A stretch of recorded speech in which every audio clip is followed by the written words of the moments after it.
Ang kabuuang bilang ng namatay mula sa Blue Star ay 386 na milyon. Ang kabuuang bilang ng namatay sa Yanhuang Federation ay 47 milyon. Sa kasalukuyan, ang federal na gobyerno ay aktibong namamahagi ng grain reserves. Ang Soilless New Crop Cultivation Technology ay malawak ding ipapakilala sa produksyon. Mga kagalang-galang na mamamayan, kailangan nilang manatiling kalmado. Lumipat siya sa bintana at sa sandaling ito pumasok ang kanyang anak at pinatay ang TV at nagtanong, "Father, tinawag ba niya ako?"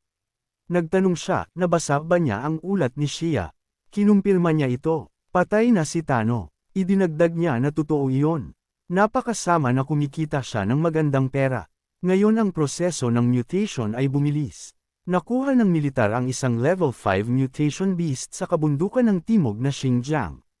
Si Bai Jinan, isang mananaliksik sa parent company ay nagtanong ng may pagtataka, ano? Mayroon na bang level 5 mutation beasts? Ang pinakakaya nilang pananaliksik ngayon ay ang level 3 o ang sample na catalyzed ng kanyang mga tauhan. Sinabi ng kanyang ama, malalim sa mga kagubatan ng bundok, walang tao, at ang lupa ay mayaman para sa pagkalat ng radiation. Maging ang pinakamababang antas ng mga hayop ay maaaring pabilisin ang kanilang mutation sa pamamagitan ng pagkain sa bawat isa. Ang kasalukuyang teknolohiya ng sangkatauhan ay walang anuman kumpara sa bagong natural na ebolusyon. Kaya, gusto niyang gawin niya ito sa lab. Natuklasan ni Shiawa na ang lihim na eksperimento ni Tano ay gumamit ng maraming kagiliw-giliw na teknolohiya. Kailangan niyang pagsamahin ito sa impormasyong mayroon sila.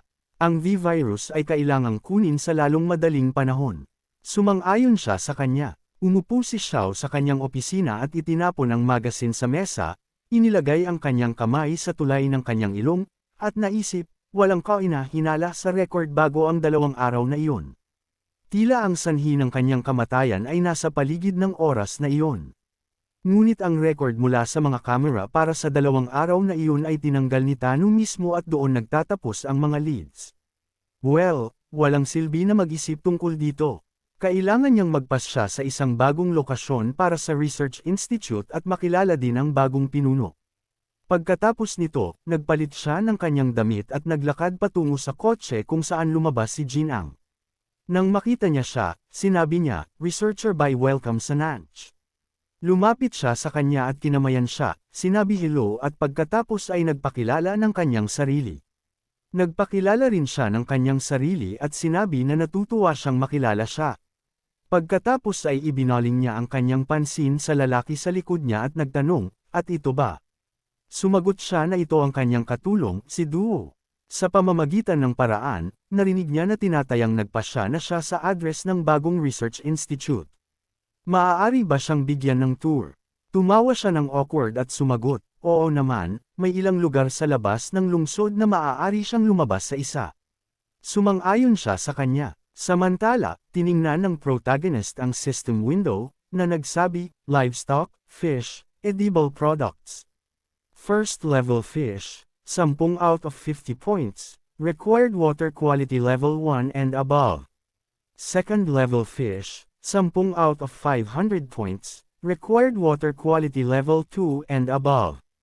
Third level fish, 10 out of 5,000 points, required water quality level 3 and above.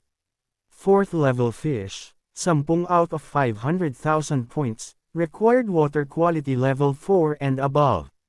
Level 5 marlin, 10 out of 5 million points, the required water quality level is 5 and above. Naisip niya, anong galing na pagpipilian? At iba't ibang uri ng isda ng parehong antas, pareho ang presyo ng points. Bluefin tuna, isang produkto na mahirap makuha hanggang sa katapusan ng mundo, maaari na ngayong magkaroon ng 500 points. Pagkatapos ay bumaling siya sa kanyang kapatid at nagtanong, gusto ba niyang kumain ng blue salmon fillet? At sumigaw siya ng may pagtataka, ano? Ang mahal na iyon. Ang pulang isda na natutunaw sa iyong bibig. Sinabi niya, eksakto, wala silang sapat na pera para dito noon, ngunit ngayon maaari na silang kumain nito ng payapa. Masaya siyang sumagot na gusto niya. Pagkatapos ay nagpalit siya ng kanyang damit at sinabi na kailangan niyang umalis. Dapat niyang utusan si Bai na kunin ang excavator. Sila ay maghuhukay ng isang pond. Sinundan niya siya at kinuha ang kanyang kamao, masayang sumisigaw, "Hooray!" Pagkatapos nito, gumuhit ang protagonist ng isang bilog at sinabi na maghuhukay sila mula rito. Nagsimulang kamutin ni Naan si Shai, na nahulog sa kanyang likod, at nagtanong sa protagonist, ilang taon na si Shaoui. Tila lumaki na siya, maingat na inilagay ng protagonist ang kanyang kamay sa kanyang baba at nagulat. Talaga, matagal na siyang nasa hustong gulang, kaya hindi na siya dapat lumaki pa. Sinabi niya kung gayon baka nabubuhay siya ng maayos dito at iyon ang dahilan kung bakit. Tumaas ang kanyang timbang. Naalala niya noong dumating siya upang tumulong sa farm. Si Shaoui ay kasing taas ng tuhod sa kanya at ngayon lumaki na siya at kasing taas na ngayon ang hita. Naisip ng protagonist na totoo yun, nakikita niya siya araw-araw kaya hindi niya napansin ang biglaang pagbabago sa katawan. Kung ang mga ito ay parehong pagbabago tulad ni Xiaowei, kung gayon masama ito. Ngunit pagkatapos ng insidente na iyon, inalis niya ang lahat ng nahawahan na nilalang at halaman sa farm. Ito ba ay isang pagunlad na dulot ng pag-ubos ng anti-radiation vegetables tulad ni Han? Kailangan nating mag-obserba. Ang pangunahing bagay ay walang nangyari ulit. Pagkatapos ay iniulat ng sistema, pansin, may dumating na bisita. Lumingon, naisip niya, sino na naman? Nagtanong si Nan, ano iyon? Iniulat ng sistema, ang mga bisita ay 2 lalaki at 1 babae. Ang antas ng banta ay 8. Tumayo si Xiao sa tarangkahan at tumingin kay Jingan at nagtanong, talaga bang hindi niya kailangang inspeksyonin ang napiling lugar? Ang equipment at security doon ay mas mahusay. Ngumiti siya at sinabi, ang farm na ito ay may magandang lokasyon. Sapat din ang lugar, ang security system, equipment, at iba pang bagay ay maaaring bilhin at i-install dito. Hindi ito problema, gusto niya dito. Kinaikit niya ang kanyang mga mata at sinabi, okay, gaya ng sinabi niya, naisip niya. Bagaman nakangiti siya sa lahat ng oras, imposible siyang kausapin. Sinubukan niya ng husto noong pumipili ng mga bagong lugar, ngunit hindi man siya tumingin. Sinabi niya na walang lumabas sa loob ng mahabang panahon, marahil hindi nila makikilala ang may-ari sa oras na ito. Pagkatapos nito, inutusan niya si Kuai na magpatuloy sa pagkatok. Sa sandaling ito, lumabas ang protagonist at nagtanong sa kanila kung anong negosyo ang pinuntahan nila. Ngumiti si Jingan at sinabi, marahil siya ang may-ari dito. Mayroon siyang isang negosyo, hahayaan ba niya silang pumasok? Mag-uusap sila ng harapan. Sumagot siya sa negatibo. Kung mayroon silang sasabihin, dapat silang magsalita mula doon at mabilis na abala siya. Inilagay niya ang kanyang kamay pasulong at sumagot na naiintindihan niya. Ito ang sitwasyon ngayon. Nagtaka si Xiao kung anong uri ng ugali ang mayroon siya. Pagkatapos ay nagpakilala siya ng kanyang sarili at hawak ang kanyang business card. Sinabi, sa madaling salita, gusto nilang bilhin ang kanyang farm. Maaari siyang magbigay ng presyo. Naisip niya, tanin, alam na ba nila? Pagkatapos ay nagpatuloy siya, maaari siyang magbigay ng anumang presyo. Sa pera o resources, aayusin niya ito. Kung wala siyang ibang lugar na tirahan, maaari siyang bigyan ng isang apartment sa sentro ng lungsod. Sumagot siya, hindi na kailangan. Nagtanong siya, hindi ba siya interesado kahit na marinig ang presyo? Marahil ay nakarinig na siya ng tanan. Marahil pagkatapos marinig ang halaga, magbabago ang kanyang isip. Sumagot siya, hindi na kailangan. Gusto niyang tumira dito. Kahit naalukon siya ng isang bundok ng ginto, hindi pa rin siya sasang-ayon. Sa susunod na segundo, senaryo ni Kuy ang mga bar at sinabi, hanggat nag-uusap sila ng maayos, iniulat ng sistema, pansin. Ang tarangkahan ay inatake. Ang puwersa ng pag-atake ay masyadong ilunsad ang counterattack. Pinili ng protagonist na tanggihan at naisip, ang taong ito ay nagawang mag-trigger ng system alert sa isang suntok. Tumitingin si Xiao kay Jingan nang may pag-aalala, at sumigaw siya, Koy. Tiningnan niya siya ng awkward, ngunit sinampal niya siya sa mukha at sinabi, tila nakalimutan niya kung ano ang itinuro niya sa kanya. Isa pang kalayaan at maaari siyang gumulong pabalik sa kung saan siya gumapang. Yumuko siya at humingi ng tawad sa kanya. Kasalanan niya, ngumiti ang protagonist at naisip na. Kawili-wili at pagkatapos ay pinunasan niya ang kanyang mga kamay at sinabi na walang naiintindihan ang kanyang subordinate. Hindi niya dapat seryosohin. Pagkatapos nito, itinuro ng protagonist ang kanyang daliri sa kanya at sinabi, okay lang. Dapat siyang lumapit. Nang sapat na malapit si Kui, tinamaan niya siya sa tiyan at naglagay ng isang hummingbird scout sa kanyang bulsa. Pagkatapos nito, nahulog ang malaking tao sa kanyang mga tuhod, hawak ang kanyang tiyan, at sinabi ng protagonist na sinaktan niya ang kanyang tarangkahan at sinaktan niya siya. Ngayon ay tabla na sila. Kung ito lang ang mayroon sila, maaari silang umalis. Pagkatapos nito, pinunit ni Jingan ang piraso ng papel na may kanyang numero at sinabi na naisip niya na sila ay bastos at humingi siya ng tawad, hawak ang isang piraso ng papel. Sinabi niya na ito ang kanyang telepono. Kung magbago ang kanyang isip, maaari siyang makipag-ugnay sa kanya anumang oras. Naisip ni Xiao napaka-impolite niya. Sigurado siyang hindi man niya ito kukunin. Ngunit sa susunod na segundo, kinuha ng protagonist ang numero ng telepono at nagulat siyang naisip na siya ay isang mayabang na idiot. Pagkatapos nito, sinabi niya na magkikita silang muli. Lumayo ang kanilang kotse mula sa farm.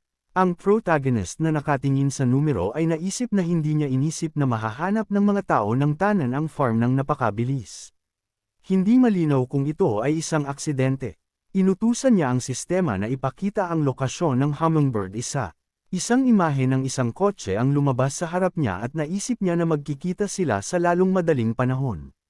Pagkatapos nito, bumalik siya sa gusali at nakatingin sa mga supply na naisip na may 10th araw na natitira hanggang sa susunod na panahon ng pagkasira.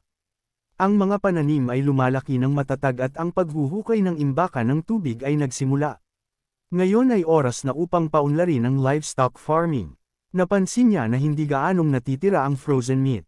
Pagkaraan ng ilang sandali, umupo sila sa mesa at si Han na hawak ang isang plato na may ulam ay nagsabi ng may paghanga, kailangan niyang tikman ang sesame paste na ginawa ko.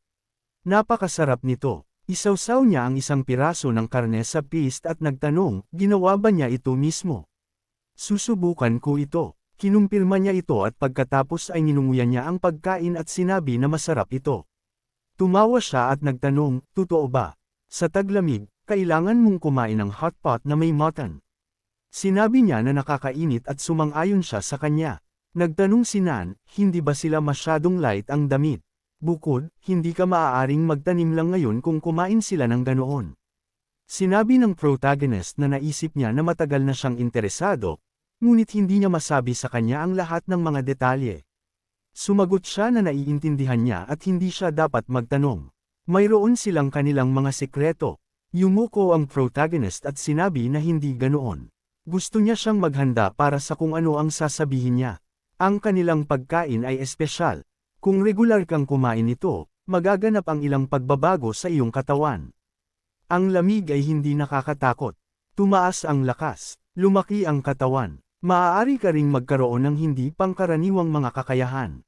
Uncle Nan, talagang inaasahan niya ang kanyang mga pagbabago. Nagtanong siya ng may pagtataka, ano? Mukha itong ilang uri ng sci-fi movie.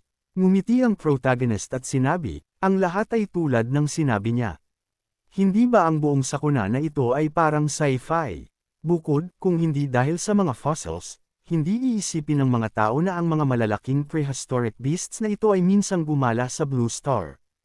At paghusga sa sitwasyon na kinalalagyan nila ngayon, ang mga superpowers ay hindi mukhang isang bagay na nakakagulat pa, lalo na sa Apocalypse, sa halip tila ebolusyon. Sinabi niya na hindi niya talaga maintindihan kung ano ang sinasabi niya at bilang tugon sinabi niya sa kanya na patuloy na kumain. Pagkatapos nito, nagtanong si Nan, sa pamamagitan ng paraan, may dumating ba ngayon? Sumagot siya na ito ang mga tao mula sa Tayen. Namutla ang mukha ng kanyang tiyuhin at sinabi, ganoon ba? Binali niya ang mga chopstick sa kanyang mga kamay at sinabi, maging ang isang walang silbi na matanda na tulad niya ay maaaring maging mas malakas kung kumain siya ng pagkain mula sa farm. Sumagot ang protagonist, oo naman. Tumingin siya sa kisame, nagbuntong hininga, at sumagot na naiintindihan niya. Pagkatapos nito, sinabi sa kanya ng protagonist na matulog ng maaga. Mayroon pa siyang isang bagay na haharapin. Pagkatapos nito, sumakay siya sa kanyang motorsiklo at sumakay palabas ng farm, inutusan ang sistema na ipakita ang lokasyon ng hummingbird isa. Humihingi ng geolocation. Ang target ay nasa suburban villa area. Samantala, pumasok sila sa bahay at sinabi ni Xiao, researcher ba ito ang kanyang bahay? Kailangan niyang magpalipas ng gabi dito ngayon at bukas maghahanap siya sa kanila ng bagong bahay. Humiling siya ng tawad sa pag-istorbo sa kanya, at sinabi naman niya na maaari nilang piliin ang alinman sa 4 na silid sa unang palapag.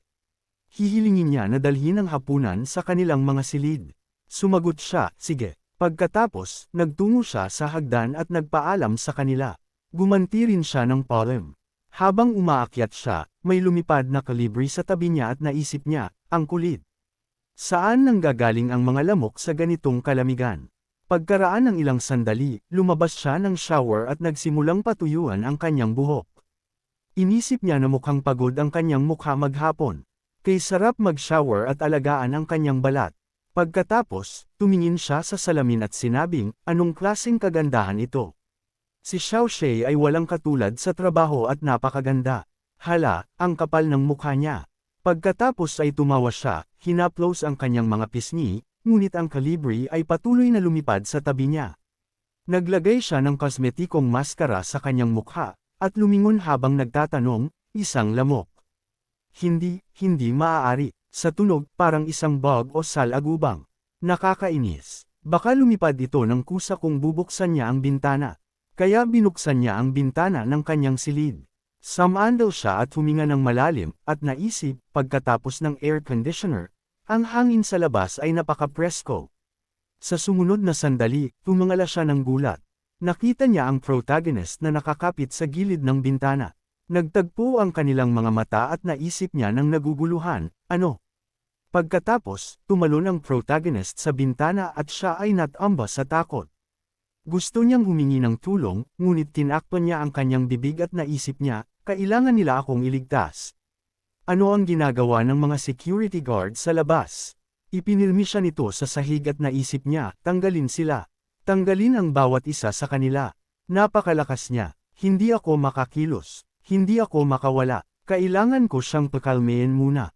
Sinabi nito na pakakawalan niya siya. Hindi siya dapat sumigaw. Naiintindihan. Hayaan niyang subukan lang na gumawa ng anumang bagay kundi titingnan nila kung sino ang mas mabilis, ang kanyang kutsilyo o ang kanyang security. Sumang-ayon siya at naisip, kumalma ka. Pagkatapos, humihingal, sinabi niya, may pera sa bedside table, lahat cash. Mayroon ding alahas, ginto. Kunin mo na ang lahat. Ngunit huwag mo akong hawakan. Hindi ako magsusumbong sa pulis. Nagtanong siya, handa ba siyang makipagtulungan? Sumagot siya na sa mundong ito, lahat ay gusto ng kayamanan. Kung sakta niya siya, walang magandang mangyayari dito. Dapat niyang kolektahin ang pera at umalis. Sapat na ito upang makabili ng maraming pagkain. Sinabi niya, sayang, ngunit hindi siya dumating para sa pera. Sumigaw siya ng gulat. Ano, pervert talaga, may sakit ako. Kung hahawakan niya ako, mahahawa siya. Moral monster obsessed. Kahit sa ganoong oras, iniisip pa rin niya ang ganoong mga bagay. Pagkatapos nito, kinurot niya ang kanyang mga labi gamit ang kanyang mga daliri at sinabi, tama na. Kailangan mo akong sagutin. Ikaw ba ang nag-utos na patayin si Pangulong Lin? Kung hindi, bakit hindi pa nila mahanap ang mamamatay tao? Pagkatapos ay binitawan niya ang kanyang mga labi, at nagtanong siya ng gulat, siya ba ay isang tao ni Tano? Naisip niya na namatay na ang kanyang mga tauhan. Saan siya nanggaling? Sumagot siya na minsang tinulungan siya ni Pangulong Liang. Ngayon na namatay siya sa kakaibang paraan, kailangan niyang ipaghiganti siya. Narinig niya na kasalukuyan siyang nag-iimbestiga sa sanhi ng kanyang kamatayan. Kailangan niyang ibigay sa kanya ang lahat ng file sa kaso na gusto niyang makita. Naisip niya na humihingi siya ng paliwanag mula sa kanya. Pagkatapos nito, sinabi niya sa kanya na makinig. Sinisikap nilang alamin kung ano ang nangyari kasama ng pulisya, ngunit lahat ng ebidensya ay biglang naputol. Sa ganoong maikling panahon, hindi nila matukoy kung sino ang mamamatay tao. Sinabi niya na namatay si Pangulong Liong at kumuha siya ng kanyang posisyon. Sino ang nakakaalam? At kung may kinalaman ba siya dito, nagalit siya sa kanya. Wala siyang ebidensya. Mayroon na siyang napakaraming kaaway sa Nayen. Inaasahan lamang na may pumatay sa kanya sa lahat ng kaguluhan na ito. Namatay siya ng nakakahiya. Dapat ito ay isang paghihiganti. At wala silang ganoong matinding galit sa pagitan nila. At ang pagpatay sa isang tao para sa pagkapangulo ay masyadong walang katwiran. Naisip ng protagonist na tama siya. Hindi bobo ang babaeng ito. Pagkatapos ay sinabi niya na hindi siya naniniwala na wala silang mga sospek. Sumagot siya na wala talaga silang sospek. Siya mismo ang sumire sa lahat ng document, security footage na may kaugnayan sa kanyang conspiracy. Ngayon hindi man niya alam kung anong uri ng tao ang nakipag-ugnayan niya bago ang kanyang kamatayan. Paano niya dapat kilalanin ang mga sospek? Nag-aalala rin siya tungkol sa tanong na ito. Pagkatapos naisip ng protagonist tila hindi nagplano si Tano na magbahagi sa sinuman at sinira pa ang lahat ng mga palatandaan. Swerte. Pagkatapos nagtanong si Xiao maaari ba niya akong paalisan na ngayon? Lumingon siya at naisip may darating. May mga sigaw mula sa likod ng pinto. Pangulong Ren, anong nangyari? Kailangan niyang buksan ito. Sa sumunod na sandali, tinamaan siya ng protagonist sa leeg. Sa labas ng pinto, kumakatok si Kui. Ang housekeeper na nakatayo sa tabi niya ay nagsabi, tumunog ang alarm. May nangyari siguro, Mr. Koi. Kailangan niyang iligtas ang buhay ni Pangulong Ren. Pagkatapos ng ilang kakatok pa, sumugod siya sa silid at sumigaw ang housekeeper, Pangulong Ren. Nakahiga siya sa sahig at itinayo ng housekeeper ang kanyang ulo at nagtanong, anong mali? Naglakad si Kai sa bintana at tumingin pababa, sumigaw, lintik, pinalampas namin siya. Sa sandaling ito, lumapag ang protagonist at naisip, ang halimaw na may pilat na iyon ay medyo baliw talaga. Bigla, may nagtanong, hindi ba masyadong bastos na pumasok sa silid tulugan ng isang babae sa kalagitnaan ng gabi? Lumingon siya at nakita si Jingan na nagtatanong paano niya siya nahanap. Wala siyang iniwan na bakas. Sumagot siya na nang tumalon siya sa bintana, inactivate niya ang gravity sensor, kaya agad niyang ipinadala si Kui sa pinto. Hindi siya gustong makasalubong sa kanila, kaya tumalon siya sa bintana. Ito ang pinakamahusay na desisyon. Naisip ng protagonist, ang taong ito ay matalino, ngunit mapipigilan ba siya ng isang payat na lalaki? Pagkatapos nito, mabilis siyang tumakbo pasulong at sinuntok ang kanyang kalaban, ngunit inilagay ni Jingan ang kanyang paa sa harap ng kanyang kamao, at tumalon pabalik ang protagonist. May marka sa kanyang tuhod, at sinabi niya, napakakawili-wili. Ang mga buto ng braso ay hindi maihahambing sa knee joint. Ayon sa kanyang mga kalkulasyon, ang kanyang siko at radius ay dapat na masira ngayon dahil sa katotohanan na nakatanggap siya ng bigat na humigit kumulang 700 kilo. Ang pulso joint ay dapat ding dislocate at masira dahil sa kawalan ng kakayahang makayanan ang bigat. Ngunit walang tanda ng pinsala dito. Nag-practice ba siya ng martial arts? Ngunit hindi niya nakita siyang gumamit ng anumang espesyal na teknik ngayon. Maaari ba niyang ipaliwanag ito sa akin? Kung hindi, hindi siya makakaalis kahit saan ngayon. Naisip ng protagonist. Nag-aral ba talaga siya ng ilang uri ng martial arts? Nagawa niyang makayanan ang kanyang suntok. Bagaman ang kanyang katawan ay mas malakas na kaysa sa isang ordinaryong tao, ngunit ang pagharap sa isang taong maaaring labanan siya ay medyo nakakagulo. Pagkatapos ay narinig ang mga tinig. Narinig niya ang mga tinig sa direksyon na iyon. Kailangan niyang tingnan. Pagkatapos nito, humingi ng tawad ang protagonist at sinabi na wala siyang oras para makipag-aliw sa kanya. Kung magkikita silang muli, maglalaban sila. Sa sandaling ito, tumalon si Jingan sa kanya at sinabi na niya na hindi man siya maaaring mangarap na umalis dito ngayon. Sa sumunod na sandali, naghagis ang protagonist ng alikabok sa kanyang mga mata. Umubo siya at lumayo, at ang protagonist ay tumakbo sa kabilang direksyon. Sinabi na kailangan niyang umalis at kailangan niyang maghugas ng sarili. Lumingon siya nang may pagkagalit at sumigaw, ang sama. Tumalon ang protagonist sa bakod at nagpaalam sa kanya. Sa sandaling ito, tumakbo ang mga gwardya at nagtanong, pinalampas ba siya? Researcher by, ayos lang ba siya? Lintik, ayos lang ba siya? Kinuha niya ang kanyang pulang mata at naisip na siya ay matalino at ang kanyang katawan ay nasa perpektong kondisyon. Halos nalampasan na niya ang limitasyon ng tao. Anong kahangahangang materyal? Tiyak na mahahanap niya ito. Pagkatapos ay tumayo siya at sinabi na ayos lang siya. Kailangan lang niyang hugasan ang kanyang mga mata. Sinabi sa kanya ng gwardya na mag-ingat. Dapat ba silang habulin siya? Sinabi niya hindi, masyado siyang mabilis. Hindi nila siya mahahabol. Kumusta si Pangulong Xiao? Sinabi sa kanya ng gwardya na dalhin niya siya mismo. Pagkaraan ng ilang sandali, sinuri niya ang kanyang mga mata at sinabi, walang seryoso. Nawalan lang siya ng malay. Kapag nagising siya, kailangan niyang ibigay sa kanya ang mga gamot na ito. Nilagdaan ko ang dosis. Nagtanong ang housekeeper kung dapat pa rin nilang i-report ito sa pulisya. Sinabi niya na magulo ang lungsod ngayon. Hindi na sila magdaragdag pa ng trabaho sa kanilang militar. At walang ninakaw mula sa kanila. Sumang-ayon siya. Sige, anuman ang sinabi niya. Kung hindi dahil sa kanya, hindi niya alam kung ano ang mangyayari. Ano bang nangyayari nitong mga araw na ito? Sa sandaling ito, tumakbo si Kui sa silid at sumigaw, problema. Sinuri lang niya ang kanyang silid at nalaman na nawawala ang isang hard drive. Nagtanong siya, ang kulay abo na nakakonekta sa computer. Kinumpirma ni Kui na iyon ang parehong isa. Sa sandaling ito, bumalik ang protagonist sa kanyang motorsiklo at ang hard drive ay nasa kanyang bulsa. Pagdating, umupo siya sa laptop at naisip kung ihihila niya ang network cable, walang problema, makikita niya kung ano ang ginagawa ng kumpanyang ito.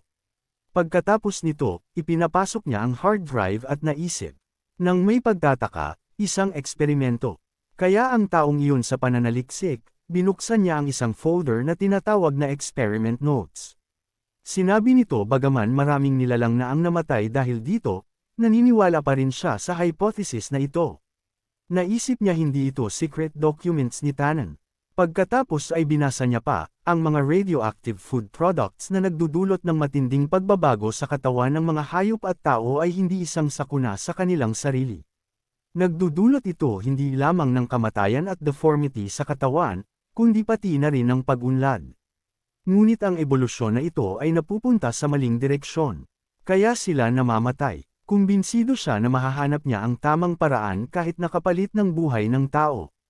Pamumunuan niya ang sangkatauhan mula sa catastrophe sa isang bagong antas ng civilization. At pagkatapos hindi na paghihiwalayin ang mga tao dahil sa mga sakit na hindi magagamot. Hindi sila magkakaroon ng congenital defects. Hindi sila ituturing na isang pasanin dahil sa kanilang kahinaan. Makakaya nilang makipagkumpetensya sa lakas sa mga mandirigma, sa mga Diyos, at ang kanilang inaasahang buhay ay aabot sa 300 taon. Hindi mahalaga kung ano ang naghihintay sa kanya sa dulo ng landas. Kamatayan o ang pinakamataas na karangalan. Samantala, lumapit si Kui kay Jingan na nakaupo sa laptop at nagtanong, hindi pa rin mahanap. Sumagot siya na marahil ay naisip niya ang isang paraan upang magtago o hindi pa tinitingnan ang mga nilalaman ng disk. Hindi matukoy ng pangunahing disk ang lokasyon nito. Nagtanong siya, mayroon bang mahalagang materyales dito? Inilagay niya ang kanyang kamay sa kanyang ulo at sumagot, sige, gayon paman, lumang data lamang ang nasa disk na iyon. Kahit natingnan niya ito, hindi pa rin siya makakaintindi ng anuman. Naisip niya ang mga tala na iyon, kung babasahin niya ang mga ito, mahuhulaan niya kung bakit siya talaga dumating sa Nuncheng. Yumuko si Kui sa kanya at sinabi, nakakahinala. Inatake kami kaagad pagdating namin sa Nunjen. Baka mga tao ng numero 7. Sumagot siya, kung gusto ng numero 7 na gumawa ng isang bagay, hindi siya magpapadala ng isang newbie sa mission. Malakas ang taong iyon, ngunit ang kanyang pamamaraan ay medyo hindi pa sanay. Sinabi ng teksto, may kadiliman sa harap at bangin sa likod. Wala siyang lugar upang umatras, 21 minuto pasado alas 11:2022 ni Jing Yan. Naisip ng protagonist na ang kanyang mga ideya ay nagkakasabay sa kanya, ngunit kapalit ng buhay ng tao. Napakayabang. Nagsimula na ba silang mag-eksperimento sa mga tao? Pagkaraan ng ilang sandali, tinawag ni Han ang protagonist at nakatingin sa unang antas na decorative pig, si Bang. Ang unang antas na bunny, si Vance. Ang unang antas na manok, si Chingwan. Nagtanong siya ng may paghanga, saan niya nakuha ang napakaraming cute na malambot na iyan. Naisip niya ito, masyadong komplikado ang paliwanag para sa kanya. Malamang hindi niya maiintindihan kung paano sabihin sa kanya, naisip niya. Itinaas niya ang kanyang hintuturo at sumagot na mayroon siyang magic bag mula sa karton, makakakuha siya ng anuman ang gusto niya mula dito. Nagulat siya, wow, talaga. Ang galing ng kuya, sinabi niya, ito ang lihim nilang dalawa. Hindi niya maaaring sabihin sa sinuman. Sumagot siya, opo, at naisip niya na mabilis siyang matuto. At pagkatapos ay napansin niya kung paano siya may hawak na bunny sa kanyang kamay na ang mukha ay pininturahan ng lipstick. At sinabi niya na hindi siya maaaring makipaglaro sa mahalagang pagkain. Kailangan niyang ibalik ito sa tamang lugar. Tumingin siya sa hayop at nagulat. Pagkain, napaka-cute nito. Hindi ko ito makakain. Aalagaan ko ito. Maliit pa rin ito. Sinabi ng protagonist, maanghang na kuneho, nilagang manok, hot pot na may kuneho, pork hamburger na may bacon. Hainanese chicken na may kanin, baked chicken legs, marinated pork steak, pinilito na piraso ng kuneho, maanghang na kuneho na may kanin, na mula ngayon kailangan niyang maging vegetarian. Tumulo ang laway mula sa sulok ng kanyang bibig at gusto niyang tumutol at ngumiti siya at sinabi, kaya dapat siyang magpasalamat para sa pagkaing pinalaki ng may ganoong kahirapan. At pagkatapos ay kailangan niyang ubusin ang bawat piraso. Ito ay respeto sa pagkain. Kung siya ay magkaroon ng attachment dito, sasaktan lang siya sa huli, dapat niya itong ibigay sa akin. Sumang-ayon siya at inabot ang bunny at sinabing kakainin niya ang bawat piraso. Sa sandaling iyon, binati ng sistema ang protagonist. Isang bihirang produkto ang naitanim.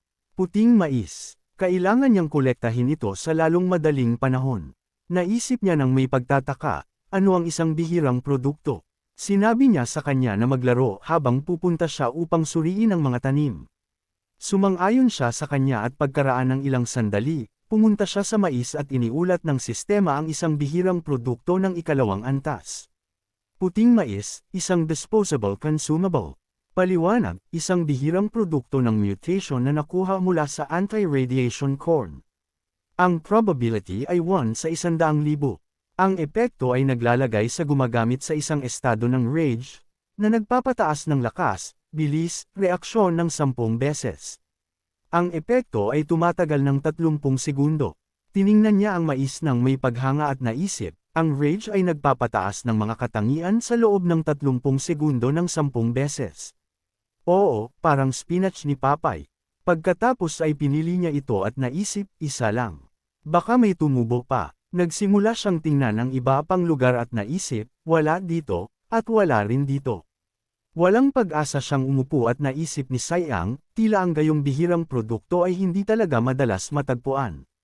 Tumutubo lamang ito kung ikaw ay maswerteng. Nang nagtatanim ng mga buto, walang nabanggit tungkol sa mga espesyal na produkto sa sistema, kaya maaari itong ituring na isang maliit na sorpresa. Mukhang kailangan niyang maging seryoso tungkol sa pagsasaka. Tataasan nito ang density ng 1.5 beses, ngunit magkakaroon ng mas maraming bihirang produkto, tama ba? Pagkatapos ay umiling siya at naisip na sobra siyang nagmamadali. Tataasan lamang nito ang probability ng pagkawala, ngunit papasamain nito ang kalidad at ani ng mga pananim. Maraming mahina at patay na seedlings. Gayunpaman, mas mahusay na iwanan ito kung ano ito. Sa ngayon, kailangan niya ng points higit sa lahat. Ang bihirang items ay isang magandang bonus. Like, comment, share, and subscribe naman dyan mga ito go. Maraming salamat po.